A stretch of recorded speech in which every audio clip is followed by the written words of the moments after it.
Hey, welcome to the Historical Fencing Guild channel. I'm Nick Tucker, your host, and we're doing our weekly live stream. Right now, we have 0 people on, so I'm just going to be talking to myself until somebody shows up. So, for the folks who are coming back, we are going to be going through the Simple Sword, which I have right here. And I'm kind of taking aspects of that and giving people a chance to ask questions. I'm going to answer questions. Don't be afraid to mash the like button. And please share this wherever you are so we can get the message out. I know there are a lot of people who want to take this opportunity and that's what this is. We have a tragedy going on, but inside every tragedy, there is an opportunity. And we can use this time to improve ourselves, to do things that maybe we didn't have time for. This is a great time for meditation. This is a great time for personal assessment and growth. It's also a great time to just eat some ho-hos and just chill for a while, which a lot of us just need. Um, I will be answering comments below. I'll be dealing with anybody who has pretty much anything else going on. I want to wait a couple minutes to see if anybody comes rumbling in, but that is okay. Before I go, I want to start with a plug for the people. If you come by later in the show and you're doing something you want to share, please share this channel right now. Please share your links. Whatever you're doing that can brighten the world, as long as it's vaguely PG, let me know. Now, if you are watching this, don't be afraid of the like button. It is not afraid of you. So just smash it. It is right there by my finger. I don't know if that feed comes up on your screen. I'm not really caring. But last week, where were we? Last week we were going through the type of people that you may meet on a fencing field or while sparring, whatever, and how to analyze them, come up with some tactics for dealing with them. We talked about larger size fighters. We talked about smaller size fighters. Did we get into the, no, I don't know if we got into the aggressive or not. I don't believe so. So we'll start right here on page 50 in the book for anybody who's looking. We're going to talk about how to deal with those aggressive fighters, those people who just come out like a storm. Now, if I covered this last week, somebody note it and we can either skip or this is a recap. My book slipped down and my paper bookmark fell out. I've never been one for quitter strips before, and I guess I'm not now. Anyhow, when you are dealing with aggressive fighters, and literally anybody, you have to know your range. Okay? That means you have to be able to know exactly where you can reach with a sword effectively and touch. We talked about that.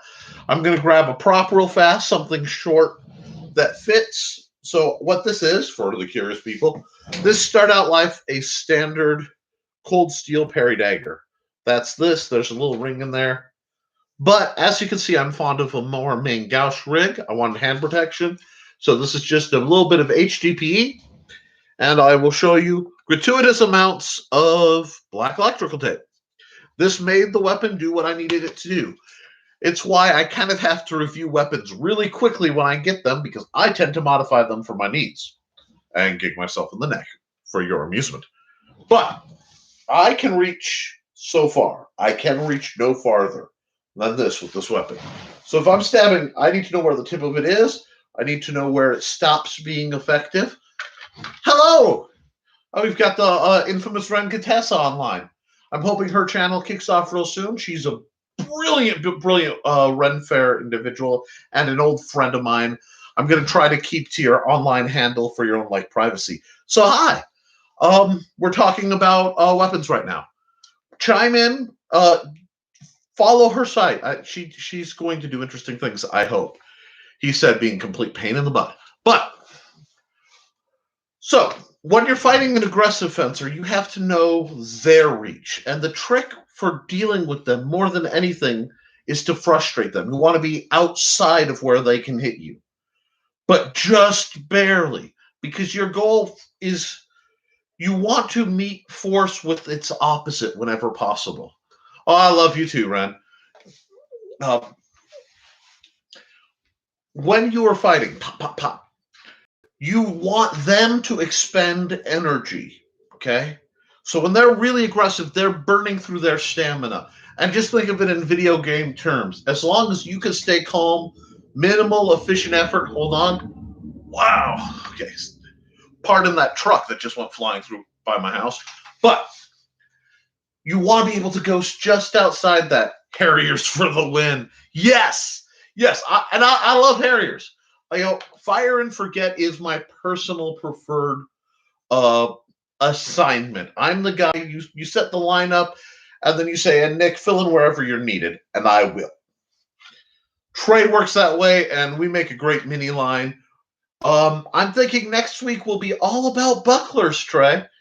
I might just skip to the buckler section because when we get into defensive fighters, that whole thing just begs for shields and bucklers, and that takes more props than I have room for right now.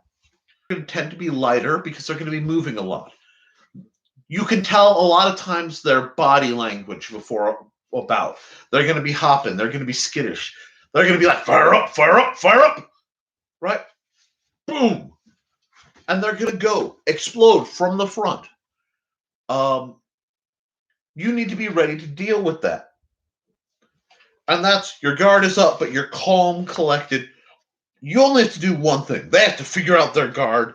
They have to say, okay, I'm going to stab him here. He looks open. All this assessment.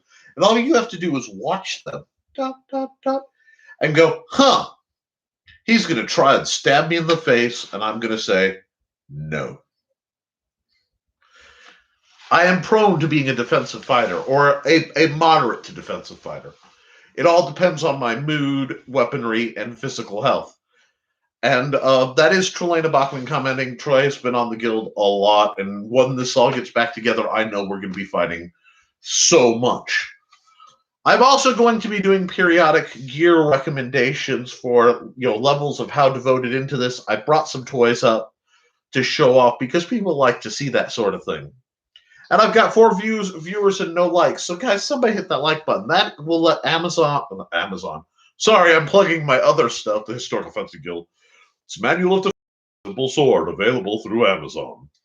Anyway, no, YouTube to spread my videos. Is the Contessa the Contessa? Yes. Yes. She is the Contessa that the cleric waits in the bar for. She is the Contessa who shall not come. Anyway. And about 4 people. Yeah, thank you for the likes, guys. 4 people. Yes. I really want to see her stuff because she's sitting on a real opportunity to do pure coolness. And I think she can pull it off. Of course, I think Trelena needs a YouTube channel too. I want to see a whole network of awesome out of you guys. Yeah, get your flirt on. Okay, back to what I'm saying. Aggressive fighters. They're going to come hard, they're going to come fast. That means it's a lot like weathering a storm. You block and you let them tire out. All you have to do is wait for them to make a mistake, and they will. If you can start a bout and you have lots of room, it's not a small list field. If it's a big list field, big area where you're fighting, the battlefield's big, especially if it's very flat, if you know your surroundings. If you could back up and stay backing up in little spurts, it's going to draw them in and in and in and in. And that what you want is them to eventually overextend. And as soon as they overextend, like I said last week, I'm a big arm sniper. Poke them in the arm. It's like, boy, that doesn't sound very precise or sword mastery. I'm going to try to be all sword mastery for a moment. Give me a second. If the barbarian opponent overextends, extend your weapon thusly in a thrust and perpetrate their unclean arm. That's about as I have trouble getting that shade throwing swordmaster tone that you find in a lot of historical manuals, and that's part of what makes them worth reading. I disagree with George Silver on quite a few things, but I love the man's shade that he throws towards like Italian fencers and Spaniards. He really, really hates rapierists, as we know. And as something of a rapierist, it feeds my soul. So you really want to have that sort of inspiration. But like I said, let me double check, see if I'm missing anything. Right. Rhythm. Here's the problem. If you're going extremely fast with your attacks, you're going to very likely fall into a rhythm. I'm sorry, my hand hit my pocket and I kind of had the Hobbit, what's in my pocket says. I know what it is, but you don't. Anyway, shirt pocket, guys. There, a lot of times you're going to see, unfortunately, because I'm using the angle, I have to do some stretches. You're going to see the second, fourth, affectionately known as the sewing machine, which is delivered bam, bam, bam, bam, bam. Because doing the same thrust gets blocked a lot. Let me get toward the camera. And you're going to have to be able to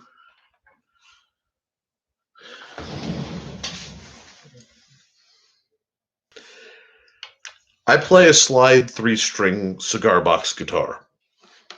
Since people are speculating, this is my slide, this is my pick. Yes, you will note that this used to be a Walmart card. When I start talking about training weapons, it's the second part of this video, because I have a whole bunch of goodies on the other side of the computer I'm going to talk about. You're going to see improvisation is a thing. This curls up, fits in there. This lives in my pocket because it is it's part hard glass, so it doesn't get lost. So I can play and tinker with my cigar box guitar, which I will not be doing on this channel without a substantial influx of funds and an improvement of my skills. But it does keep the neighbors driving by, interestingly. And when you live very near a major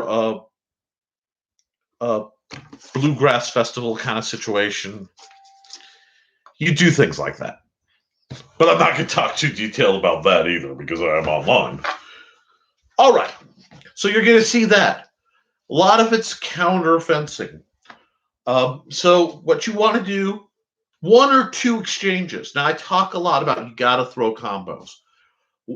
If you're starting to fight, if you're doing a lot of sword fighting, you're not going to just be like, hey, poke. Now what are you going to do? Oh, okay. This isn't collegiate fencing. Not bashing collegiate fencing. It's a much safer mentality of I'm not acting until I've gained the control. It's very civil.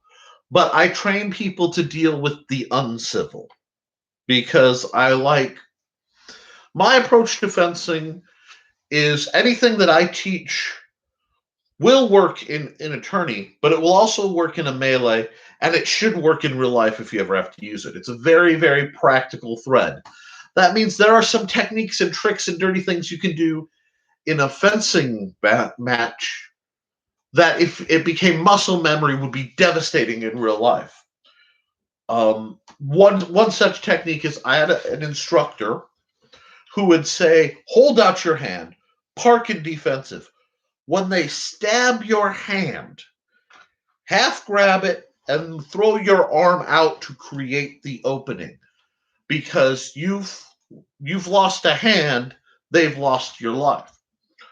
While mechanically in metagaming, that's a sound way to win, it is both shady and it is really, really, really a bad idea.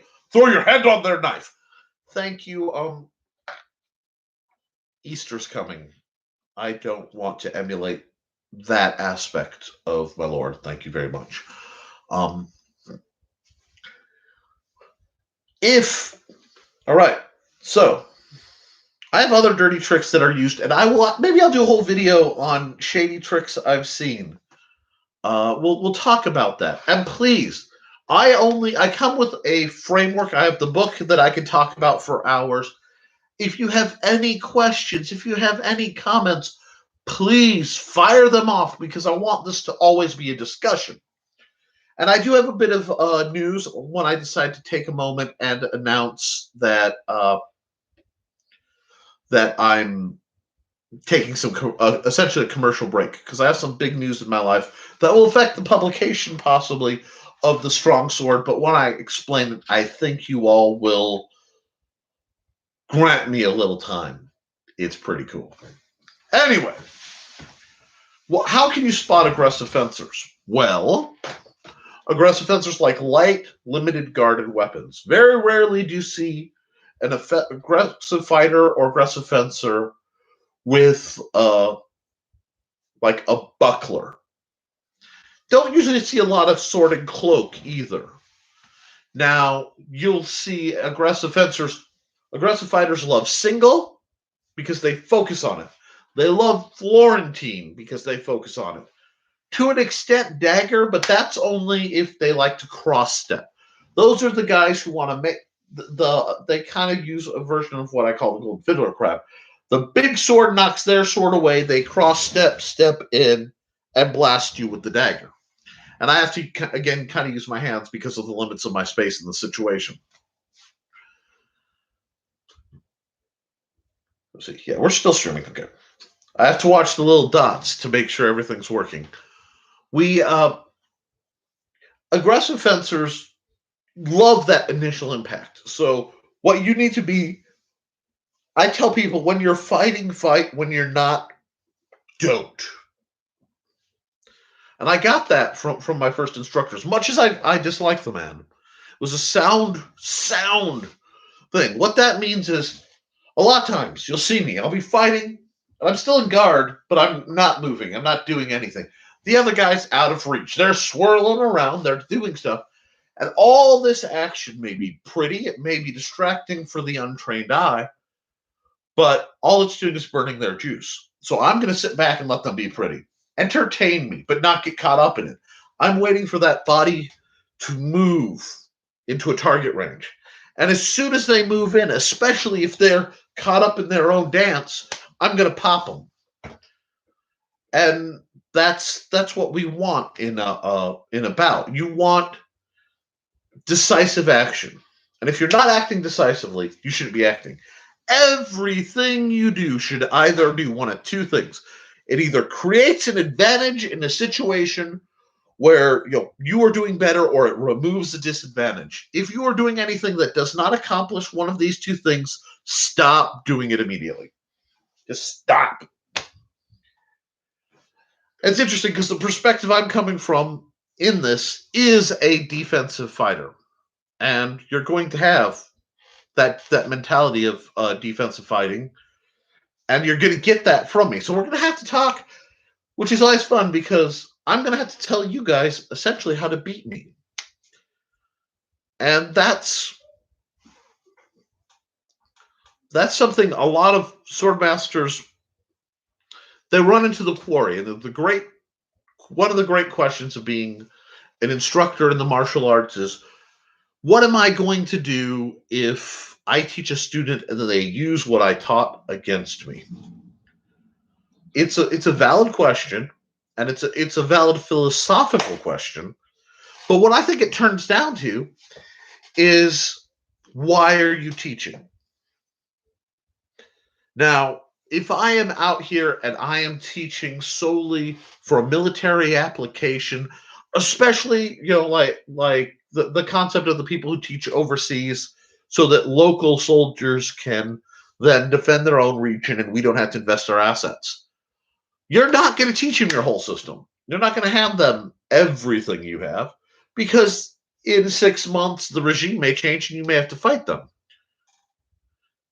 That mentality pervaded the period swordmasters too.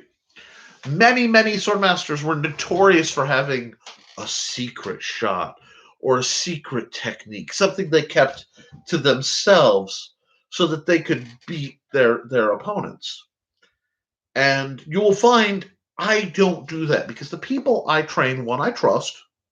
It's dangerous and perhaps foolhardy, but it's who I am. And two, my goal, one of my primary goals to start, I want to teach people to fight safely. And I want to teach them to be able to beat me. Because if they can consistently beat me, either they're going to, through the process of what it took to get there, respect me as an opponent and then respect me as an instructor, or they're going to do that, use me like a stepping stone, and then I can assess their style and say, great, you've taken what I have to teach you, learned it. Now you can move on. I'm going to recommend, look up, if I know this person in a group, I might route you to someone who fights your way. If not, I might say, hey, look up this martial art, this period sword master. Uh,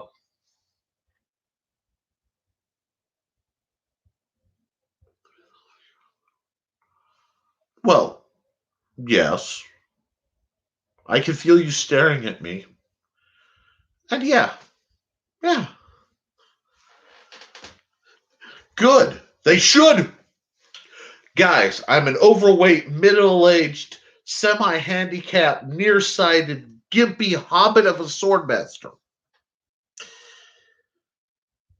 If your technique is sound, you should have every means of defeating me. But what you may not be able to do is have my eye and experience for scanning opponents and scanning yourself and saying, hey, you can get better. We can work on this. My favorite story I have for working with somebody was I was trying to explain they were parrying wrong. And the problem is they were about 6'6". And that was before the clunky boots they wore. So, dip their head before they come in the door. I am a mighty 5'7.5", depending which leg you measure. Okay. So I'm working with this guy. And then, a lot of my students involve me with this lean back high up there. Yeah, we're going to fight the ogre again. Yeah, how you doing? And he was doing something, and I'm like, you're doing something that I physically can't capitalize on, but the taller guy will. And I was at the library. I had to run over and get one of those scooting rolling stools, pop it up, climb up. Now do it again. Pow. Because he was neglecting his high line. Now, a lot of people, if you have too much ego and too little imagination, you can't learn from that. But with a little imagination, I can teach you a lot. And you know what? I want to take a break. We've been talking a bit about fighting aggressive fencers. And really, the key to fighting an aggressive fencer boils down to your basics have to be superb. Because they're going to be jumping in your shorts. So you have to be attentive. You have to have a plan. It's like, every plan is destroyed by first contact with the enemy. True. But then you're going from a position of preparedness to adjust, not a position of falling on, complete, flat-footedness. It's the difference from, oh, he's not coming low, have to raise my guard, to, oh, shoot, gotta get my sword out. And I fought from both positions, in part because it practices, especially when things are calm, I encourage my students to randomly attack each other and me if it is safe to do so. So it's like if they're holding glass or something, but if they're not paying attention and then it's open and you've got a rubber knife in your back pocket, shanks away. That teaches aggression, it teaches awareness, and it teaches a healthy respect and mistrust of our fellow man. But I want to talk to you about, for now, we're going to step back from that. And I can get back to it if you're interested, because I have a lot of toys, I have a lot of materials laid out. And while I'm getting glorious commentary, I'm not getting questions, so I'm going to keep on rolling. About the equipment, because one thing I hear is, Nick, I want to learn to sword fight. Cool. Nick, I'm broke. Okay. I'm going to show you something. It hasn't been out in a long time. It's almost embarrassing. When I was starting back over after losing a house, I needed a trainer to teach my good friend Jason and work with him. We used these guys.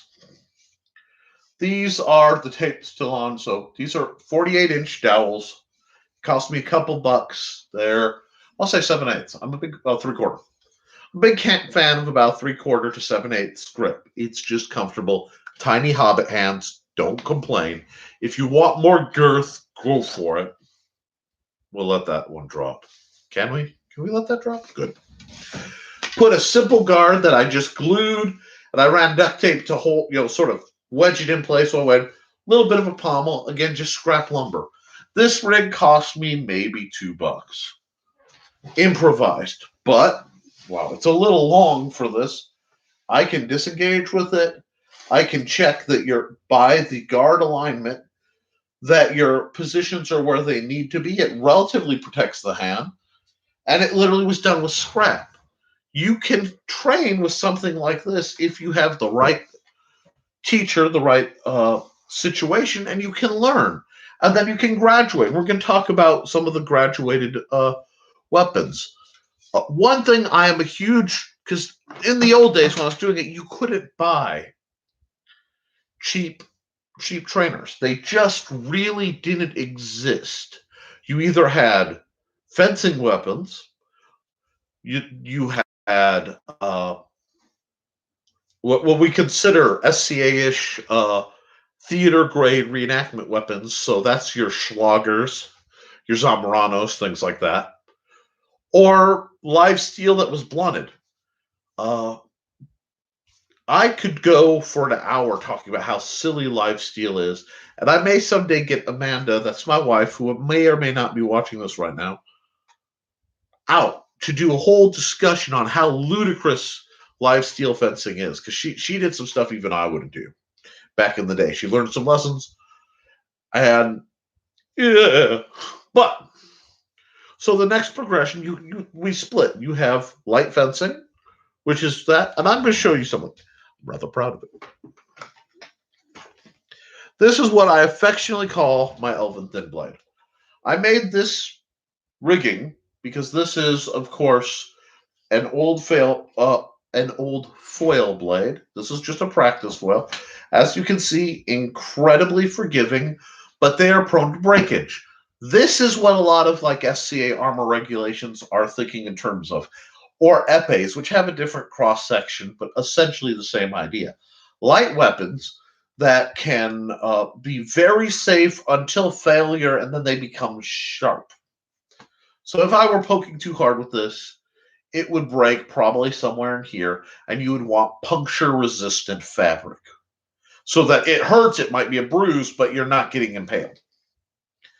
Now, I would never actually fight with this rig anymore, but I made it because I was going to events where I couldn't carry a live steel sword, and I had some annoyance with the marshalet at the time. So I made something that I deemed delightfully offensive.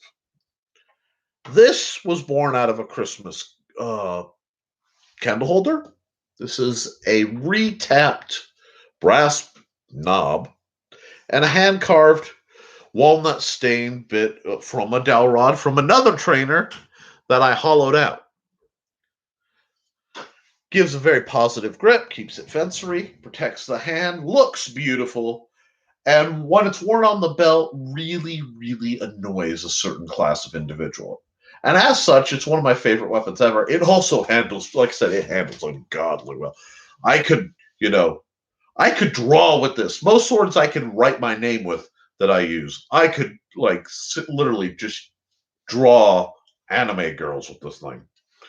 I love this, and that's why I brought it. But you can get a fencing foil practice weapon complete for about $40. And they're very, very safe, provided you wear puncture-proof clothing.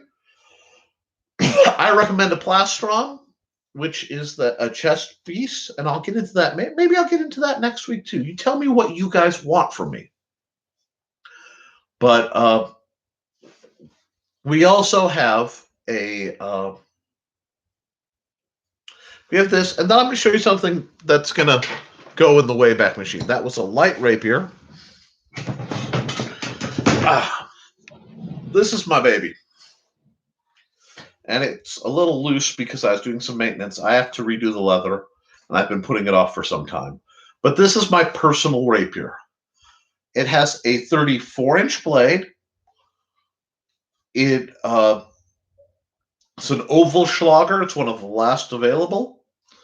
The rigging, the disc, I honestly don't know. This was part of something originally I purchased from a wonderful man who ran a table called Benny's Bazaar of the Bazaar.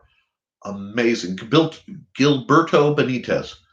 And he had since, when I left the society, he had been gone a few years, and he is missed. But it has a brass triple knuckle duster that my good friend John Miner brazed up for me. And it needs to be polished. So again, maybe as time goes, I will polish it. It uses up. I got a message on the other line that I can take. For people who know me through Facebook, you can message me through here, and it is a message, but it's not related to this video, so I'm not going to answer it. But I can take messages, especially if you want to remain anonymous through that. Now, why is this? This is my favorite weapon, pretty much, period. The hand protection is amazing. It might as well be a buckler. It's not overly light, overly heavy. It doesn't bind in the wrist at all.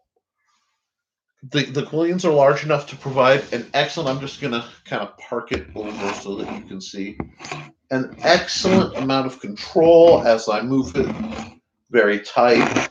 It's balanced beautifully. And while it's ugly, that is ancient, like tennis overwrap grip tape on top of it. It's not aesthetically pleasing, but it doesn't move unless I don't want it to. And I fought with this for 12 years in the society, and I fought with it as recently as a couple months ago. If I had to pick one like lifesteal weapon or lifesteal training weapon to be my favorite because of the history, that's probably it. So, but Nick, that's not what you've been fighting on the Guild channel with. That's right, astute viewer. It's not what I've been fighting on the Guild channel with. What we did when I had split with the SCA for maintenance cost, for accessibility and ease of use, and for simple visibility, I switched to synthetic weapons. And I'm going to pull out my favorite production sword. Sorry, I have to reach. Let me reach past you there. Wow, even digitally, I make folks uncomfortable. This is the Italian side sword trainer. I think it's the Italian tactical side sword trainer by Purple Heart Armory. Purple Heart Armory is based in Texas, and I do not receive any money for plugging them, though I would gladly accept it. But they are my favorite trainer company. If you're going to buy, these guys compete directly with Black Fencer.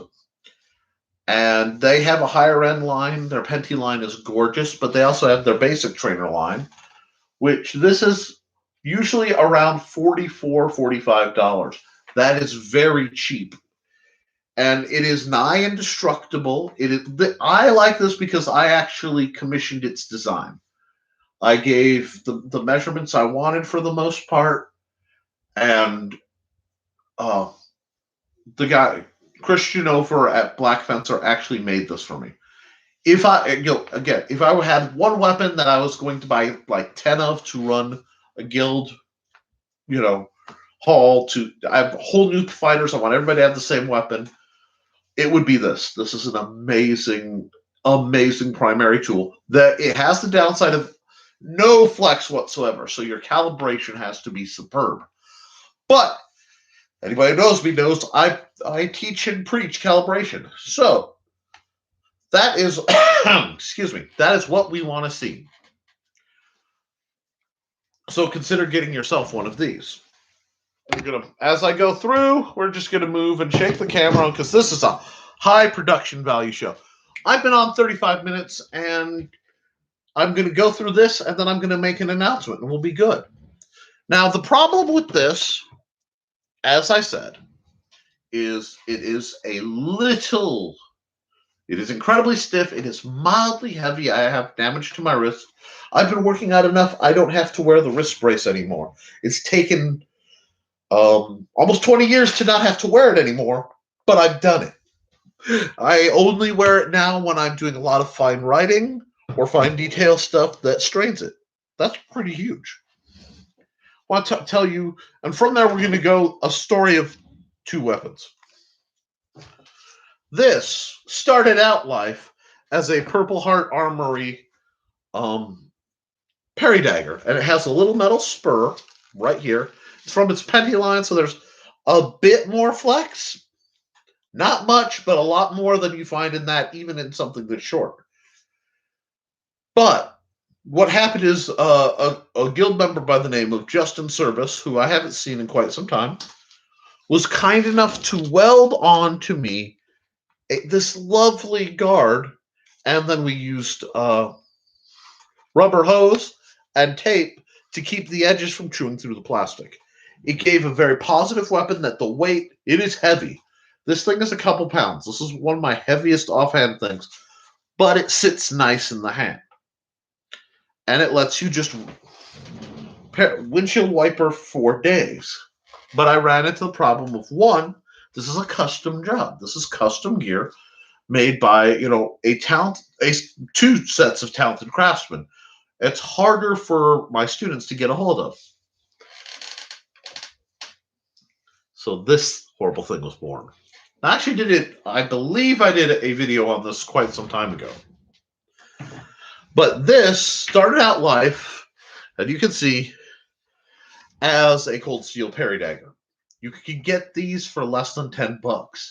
They are very flexible, very resilient.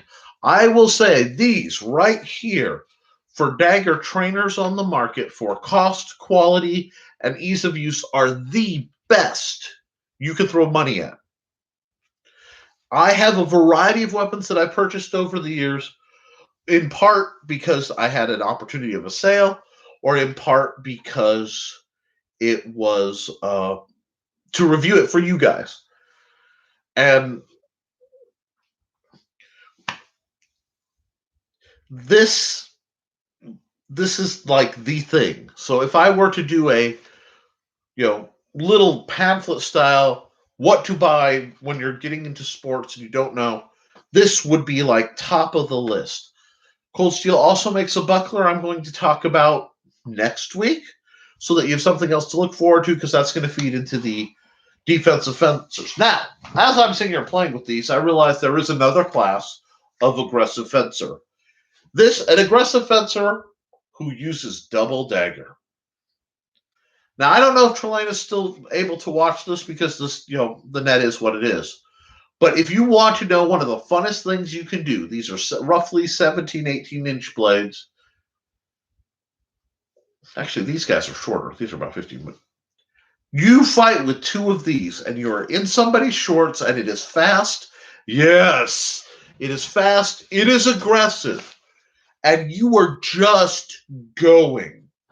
Now, you'll notice I put this in my go hand, this in my offhand. Because with the weight, this is much more defensive-minded. This is almost a buckler that happens to have a dagger sticking out of it.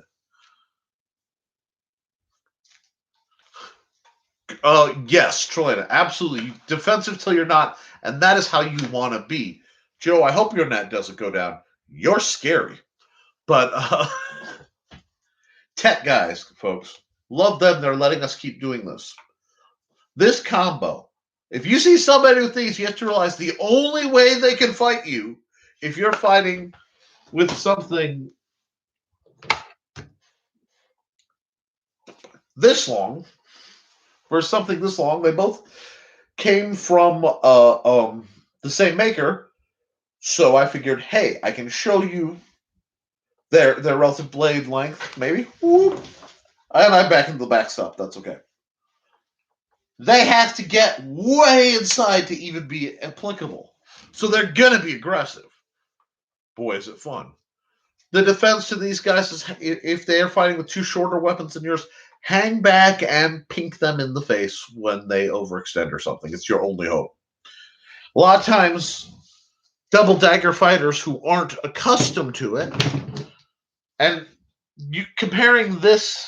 Oh, cool! I have my other one. I don't have to hold that heavy beast up. I forgot I left this here from last week.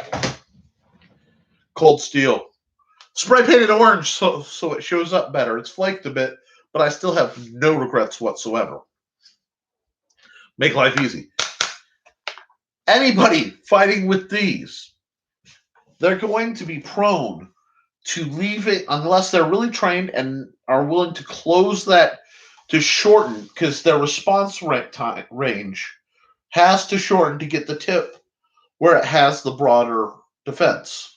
With a longer sword, you can reach out farther, and I'm gonna show that in a minute. Let me get another. Started out as one weapon, but I got hold of it, and God help us all.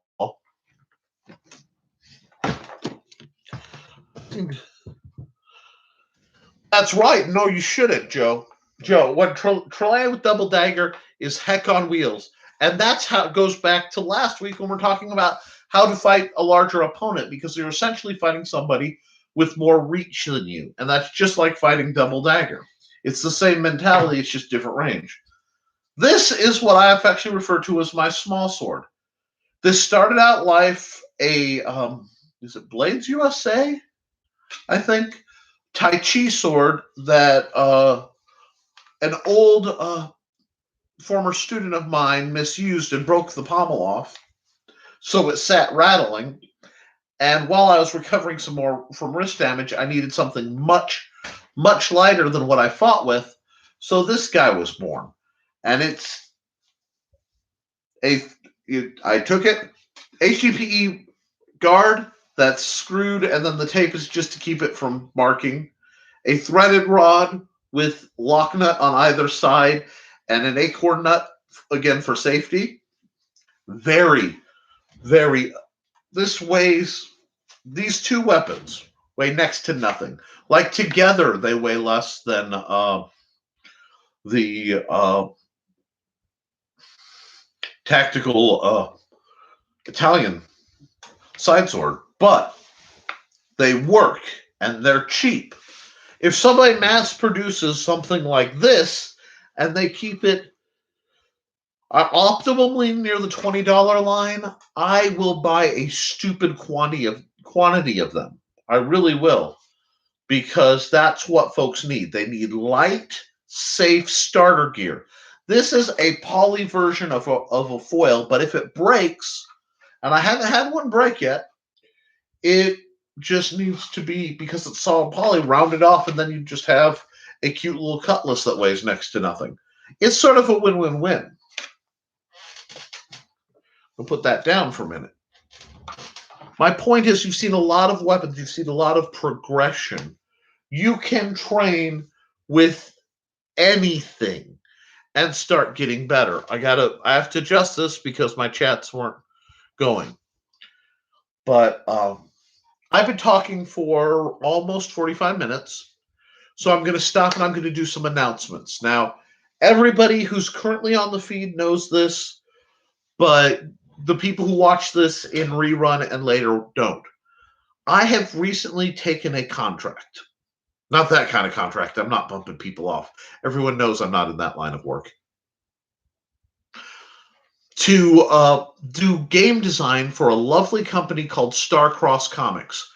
One Mr. Luke Stone wrote an amazing comic called Hybrids, and I am designing the RPG to go along with it. What does that mean to this channel? That means I have to table a little bit some of my work on the Strong Sword, because it's a contract. The Strong Sword is something I'm working on, but I don't have a hard deadline other than people asking for it. So there will be that.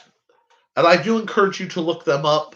Hopefully, once I get done with this, I can process this video and throw the links to some of what they're doing in the gobbledygook at the end. Also, if you like what I talk about on this, please consider buying the Simple Sword. It I keep the price of the Simple Sword as cheap as Amazon will let me. I'm making a minuscule profit, little, but I do need that because right now, the environment is what it is.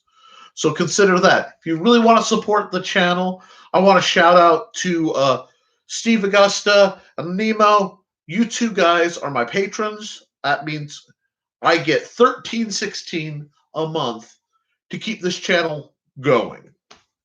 And I'm in the process of downloading all the YouTube stuff to put it on there. I had technical difficulties, and frankly, the plague has made me much more busy than I was, unlike a lot of people.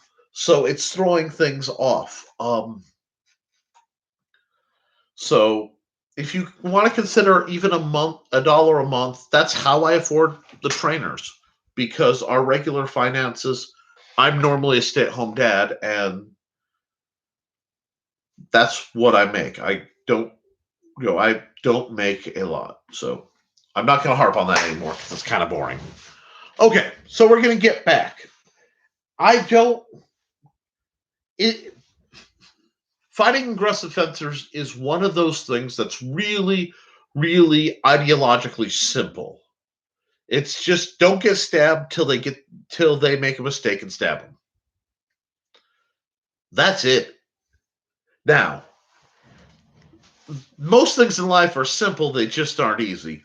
And this is one of them, especially when they're younger and faster. So your timing has to. Oh, thank you. Yeah, I'm genuinely excited about it. I don't know what or how much I'm going to make out of this. I have a pretty sweet deal, but it's one of those. If the book does well, I do well, and it's an honor to be working on this project. It's an honor, really, to have an opportunity to establish property that may have ramifications later. It's huge. I don't know why my coloring is. Oh,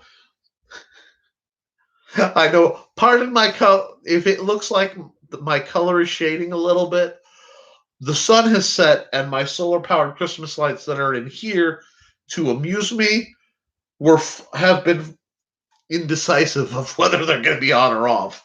So the lighting's being a little dorky. But thank you for the congratulations. And again, I will be putting them on. Now, next week's going to be all about defensive fighters, defensive tools, and what I prefer. I'm going to talk a bit about some of the masters that I like, some of the masters I dislike, what the manual says. I'm really hoping for a lot of input from Trey, and maybe even my buddy Jim, if he can come out. If not, he will be discussed because the man's a tank, and I love watching him fight. And he provides their kinds of defensive fencers. I'm really looking forward to it because obviously it's infecting this video.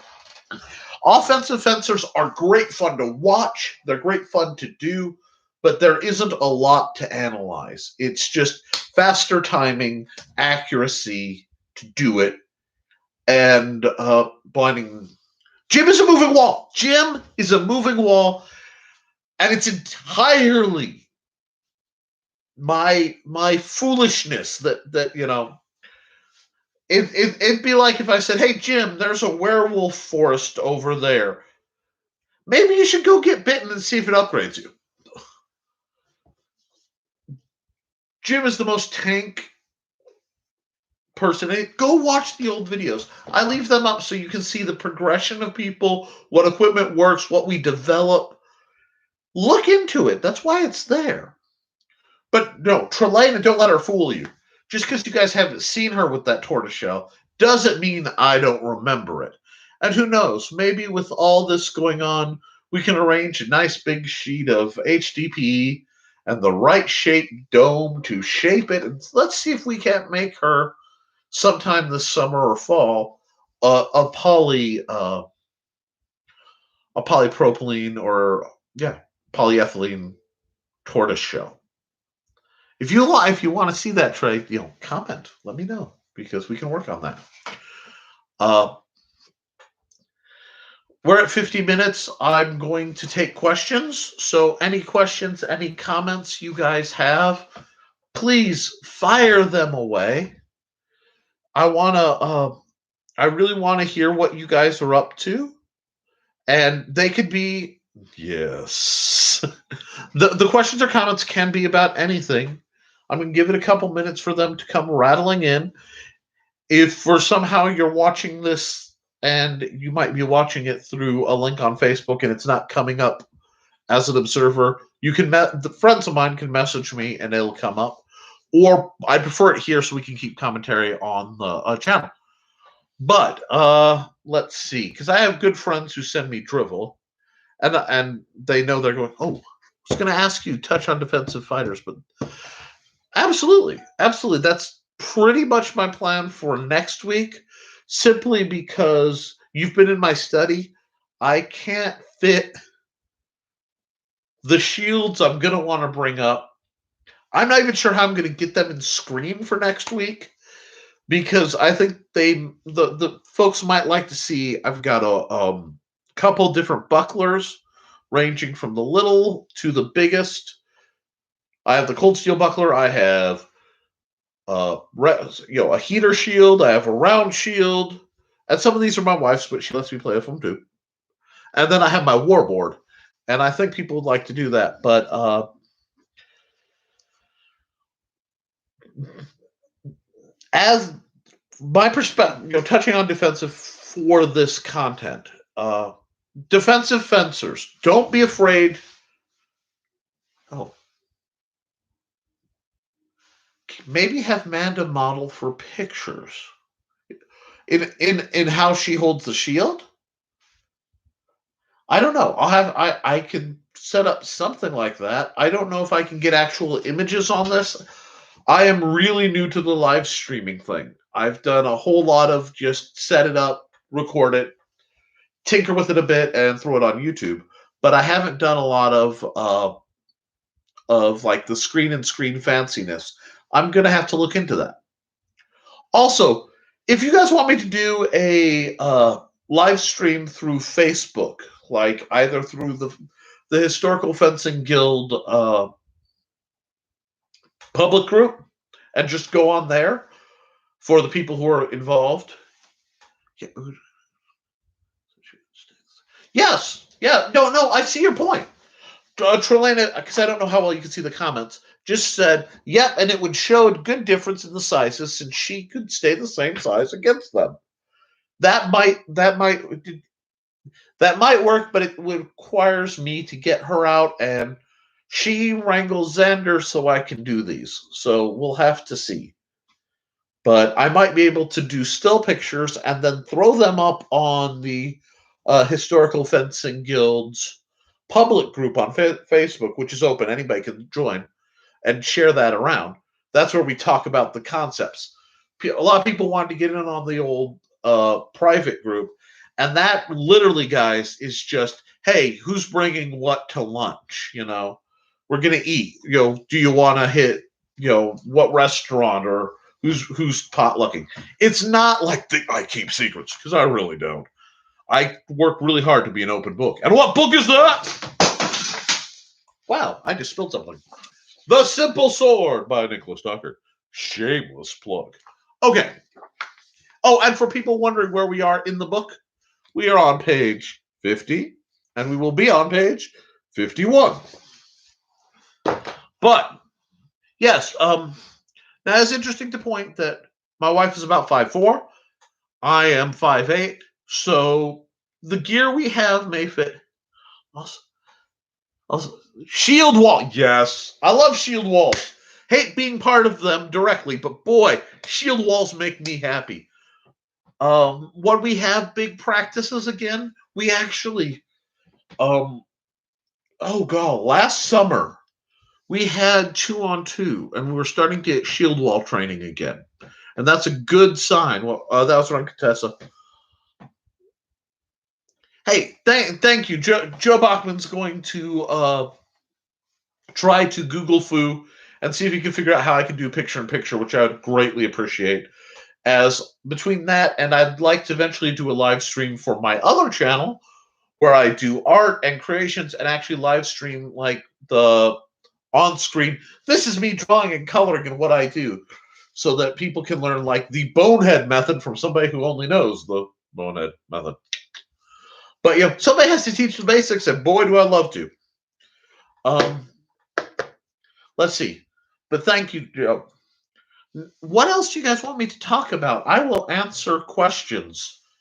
Oh, I got one coming in, and they want it to keep secret, so that's groovy. Um, really?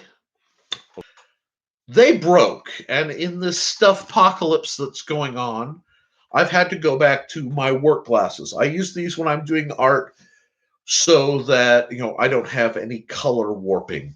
I prefer my yellow glasses because I actually have an intense light. Extreme light causes me physical pain, so I wear sunglasses everywhere, and it helps. That's why I wear my yellow glasses. It's the right frequency to tint that. Plus, they look BA. So that's why my glasses are broken. Any other wardrobe questions people have floating? What's with the shirts? Okay, someone. I do not own one brown button-up Dickies shirt, and one gray. I own like 12 because I found them for $3 at Walmart because they were missized. They are long in the torso and short in the arms. Guess what I am? So I bought them all. That it's not trying to look paramilitary. They do look kind of nice, but it's literally comfortable, nearly bulletproof Dickie shirts. They're cheap. So I hope that answers your question. I love the non sequitors, guys. They make for entertainment. Uh, so yeah, I hope that answers your question. We're a couple minutes from an hour. So what I'm thinking is I might just call it pretty soon. I'll call it roughly an hour if I don't get more questions and commentary, so you guys can go about your day. I realize that this is Good Friday, and that's a very important holiday for people of faith, at least of Christian faith, and I support that. I know the Sunday is Easter. A lot of people are just not feeling it, and I'm going to get a little bit on my pulpit here and say this is a good time to rejoice. This is a good time to seek out the joys that we have been given. Because those of us who have homes, who have friends to message, who have an opportunity to do something like this, we're all really blessed. And it's hard to see when people are dying and the world is scary. But that's when we gotta kind of, if the world around you is dark and you can't find a light, that's when you gotta try to find your own. And if you don't have it, you gotta reach out, okay, to friends, to colleagues. It is okay to accomplish nothing in this. If that's what it takes to survive, if all you can do is self-care to get through however long we're locked up, you've done nothing wrong. But if you have the ability and maybe the motivation to try something, I think we can pull a lot of growth, a lot of hope. And I want to come out of this. I want to come out of this fire kind of rebuilt and almost reborn. And that fits the theme of the holiday that's coming up, I think, pretty heavily, both for Christians and for several pagan traditions. Thank you for posting the shield picture on HFG Public Ren. I'm really appreciating that. But look and see what you can do, because this is a chance when the big forces of the world have to step back. Companies have stepped back. The government has kind of stepped back. News media, distractions, sports, TV shows, a lot of things. The world is taking a breath. Listen, just like a fight. When you fight, fight. When you don't, don't. Okay? Best shield for body size. Wow. Okay. Just when I thought I hit the 1 hour mark and I was going to stop.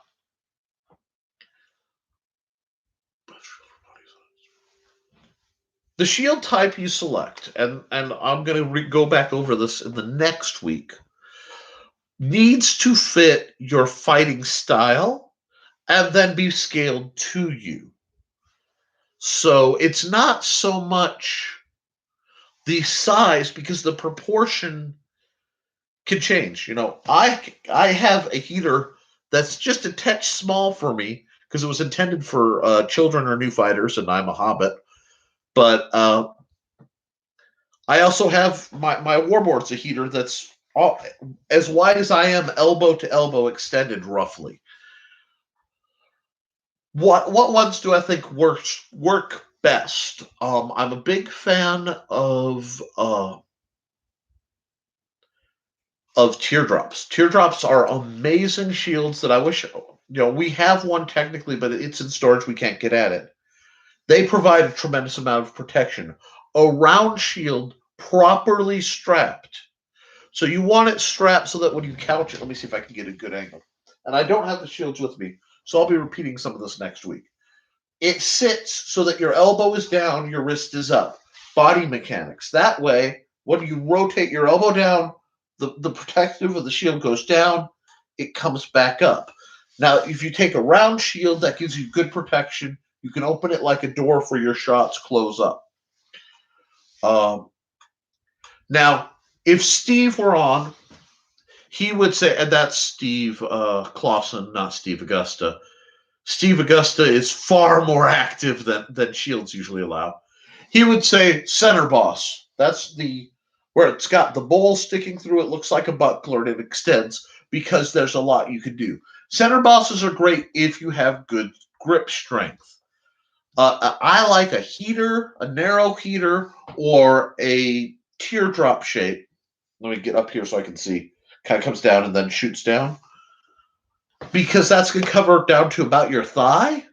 It's going to cover up here in a neutral position. You can fight around it very easily.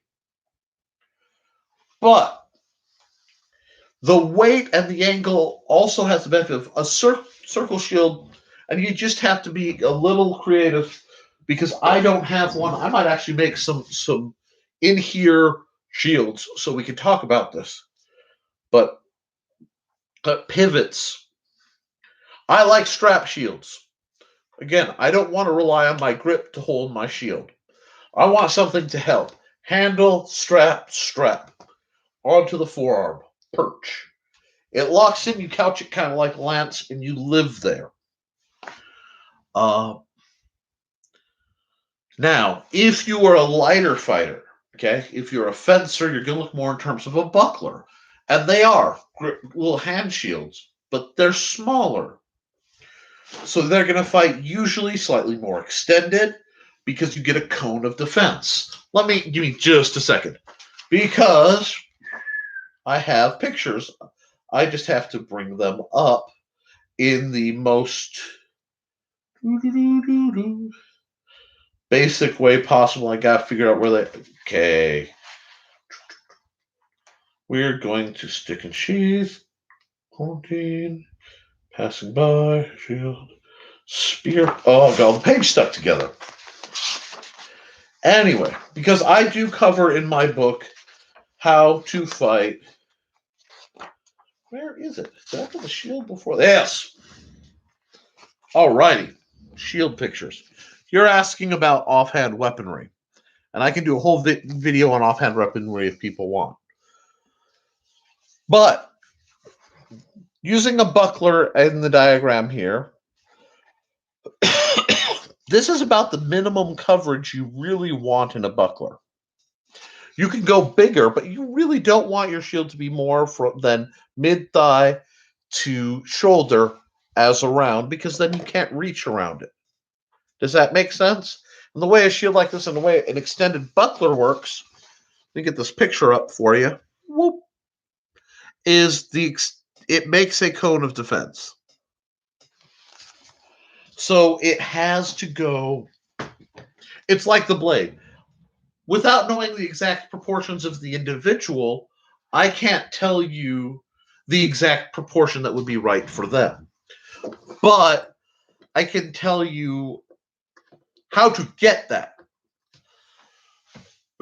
And the overall shield, like I said, shouldn't be. Let me see if I have room. Yeah, I'm short. Okay, going up on toe. Keep laughing at me.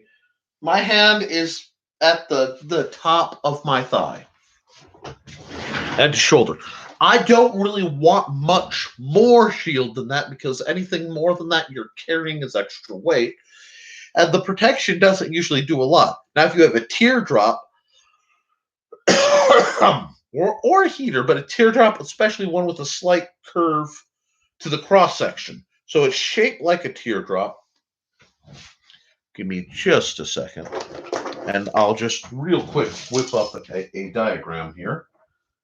Yeah, instant art. Okay. This is really, really honky. But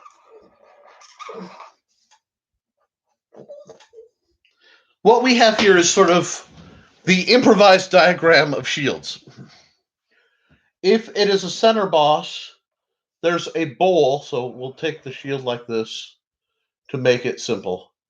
And there's a little bowl portion, and the handle should actually protrude a little farther, so that what you should be gripping right here. And what that's going to do is center the weight comfortably on your wrist, and it pulls it back. But if you're fighting a teardrop, I find so top down, you want a measure of curve. Now, if you're fighting it like another curved teardrop, but instead it's strapped properly, so this is going up to your shoulder, head, shoulder, and we'll worry about the other arm just goes off doing whatever it's doing. There's a strap here, strap here, strap here. And your arm would be circle for the hand. Again, the strap, strap, strap. And your elbow is well within the reins. That's what would keep you protected. That's why it has to be proportional. Wow, I'm going to have to thank you. This diagram will probably end up in the strong sword when I get around to it, because when you're targeting a shield, you want to take it away. This is what you aim for. You aim for an exposed shoulder as a quick thrust, or this popped elbow is cake. There's one other thing for fighting versus shield that you have to think about when you're fighting a shield. And I guess we're just going to start the shield stuff, and then I'll just cover some of this again more smoothly next week when we're talking about defensive. You want to get around the shield by baiting the sword offline. Okay? You want to pull the sword out so that you can get around and get them down the middle road. What's the middle road? Nick, that sounds esoteric and possibly Eastern. Because it is. Real quick, we're gonna go back into some of the basics. When you are fighting, there are 4 quadrants, one weapon. So you have this is the blocking a cut to the high outside, high inside, low outside, low inside, right? Bam, bam.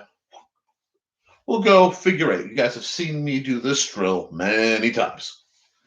If you have 2 weapons, high outside, low outside, and you see that below, there's a problem. The middle road. If I'm holding this and you go where to stab me and they're actually overlapped, it's hard to see a shot. If I do this, it's like the light of God has marked the target, Oh, stab here. The overlapped inside section together form the middle road. So you want to make sure your shield will help cover into that when you're doing what you're doing. So the shield shouldn't stop here. It'll probably be better, again, I'm going to have more props. I'm going to explain that next week. I'm going to do, I guess next week we'll do defensive fighters and shields, and that will be what that's all about. Maybe weapons for the defensive fighter. Because as I've been in the Quillians and the defensive fighter don't get along real well. And there's reasons for that. But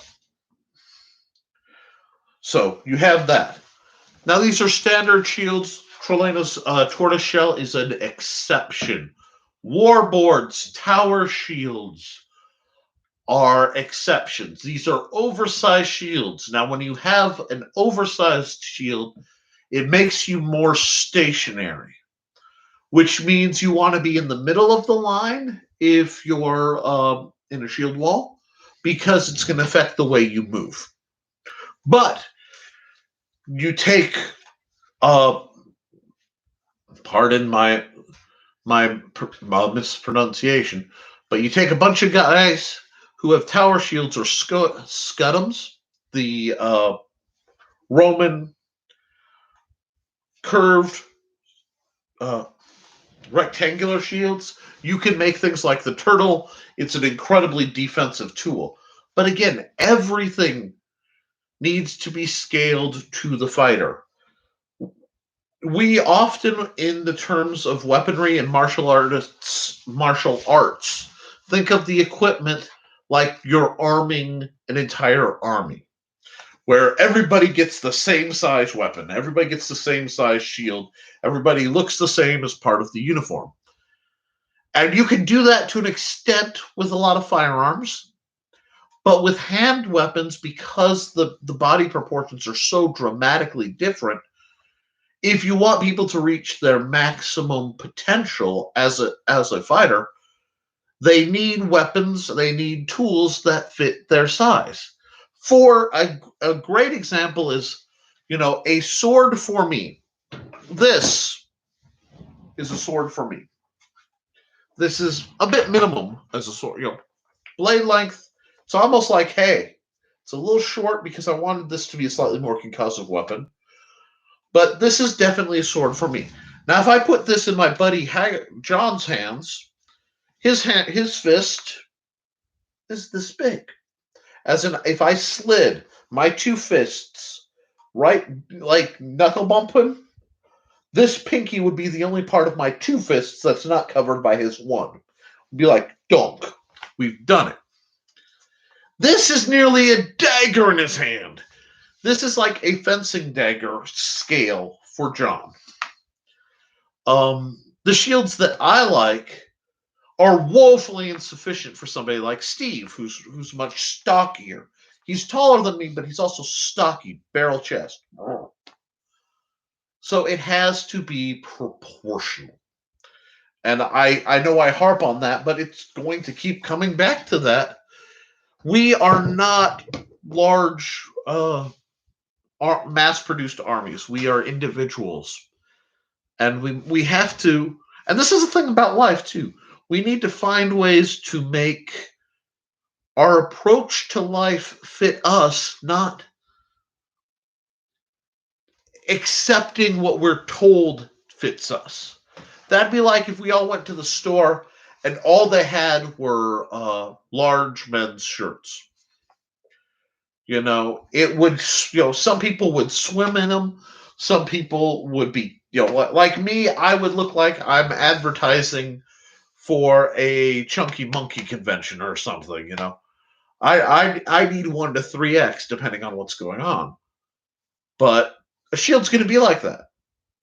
If your shield's too small for you, you're going to be squirting out the edges like an overstuffed sausage. So I hope that answers your question, or at least starts it. It did give me a good content for stuff to work with in the next video. We're at 1 hour 15. Cool. Everybody thank Ren. She's the reason we were, the Contessa. She's the reason we were able to keep going because she gave good comment.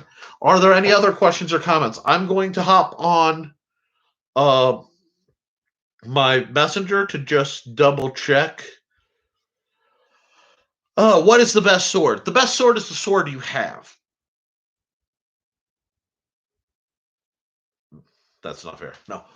Seriously though, the best sword is the one that fits you comfortably, fits your what I was talking about, and does what you want it to do. So if you're a two-handed guy, if that's natural for you, got nothing wrong with the katana.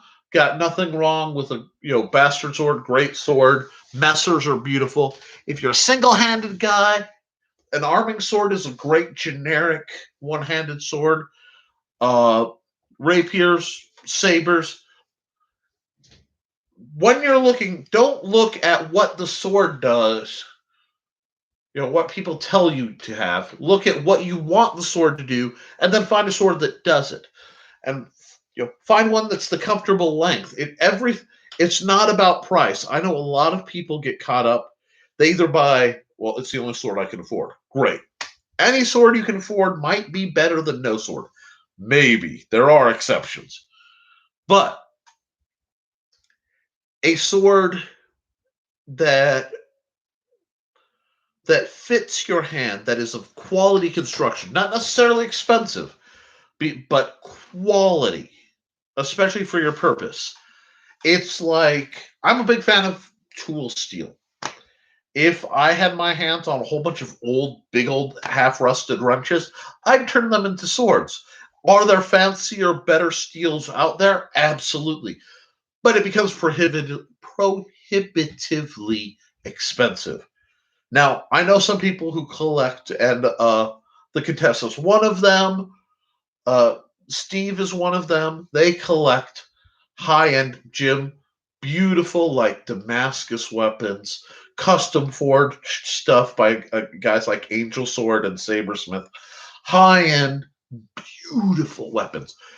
But they pay high-end, beautiful prices. And if you can do that in your life, cool, go for it.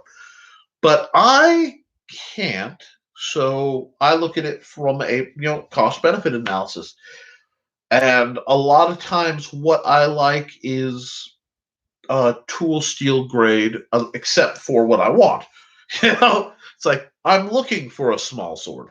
I'm looking for like my version of an everyday carry small sword, separate from the rapier that I've showed, the little Bilbao, because that's a bit of a museum-ish piece, and I don't know if I would put it to everyday use. But, excuse me, had an error code. It was just, yeah, the chickens. It's 9 o'clock at night, and the chickens are sounding off. Do you smell fudge? Anyway. Sorry, I want to get back to the sword question and pick something that fits your what the role you want to do. If you want something pretty to hang on your belt that you're probably never going to draw, you can get whatever you want. If you want something and you're worried about hand protection, now you're looking at cup hilts. It has to be personalized. And if you want, fighting styles, eventually that's what you do. You learn a basic part, and that's what the simple sword is. Looked at a bunch of manuals, teach people the basics of all of them, what almost all of them agree on for the most part. And then from there you can say, I want to learn Meyer and do something, or I want to learn Gigante and be set back, or I want to learn Fabris and be like leaned over because that fits the way my body moves. Educate yourself and then find things that give you what you're looking for, and then pursue them with zeal, not veal. Oh, speech impediment, and malaprop man strikes again. But I hope that answers that question. And yes, okay, I'm keeping people anonymous who want to be anonymous. Let me make sure on the side list we are out of questions. I've been at this for an hour 20. So I'm going to take another plug. Nick Tockert / Nick Tockert. Wow, yeah, no. Start over. www.amazon /author / Nick Tockert. Nicholas, NicholasTockert, is where you can find my books, including The Simple Sword. The Historical Fencing Guild has a Patreon account if you want to donate to that. And look up Starcross Comics. They're doing really neat things, and I'm going to be designing a game for that. Anything you can do to support me helps me keep doing this. I'm going to be back next week. We've been on for an hour 20, and please, those who have contacted me, contact me. Send me questions, comments, what you like, what you dislike, and I will feed that into it. And other than that, guys, the poop has hit the fan. We need to be good to each other. Train, do your drilling, keep your guard up, and as always, support your local sword master. And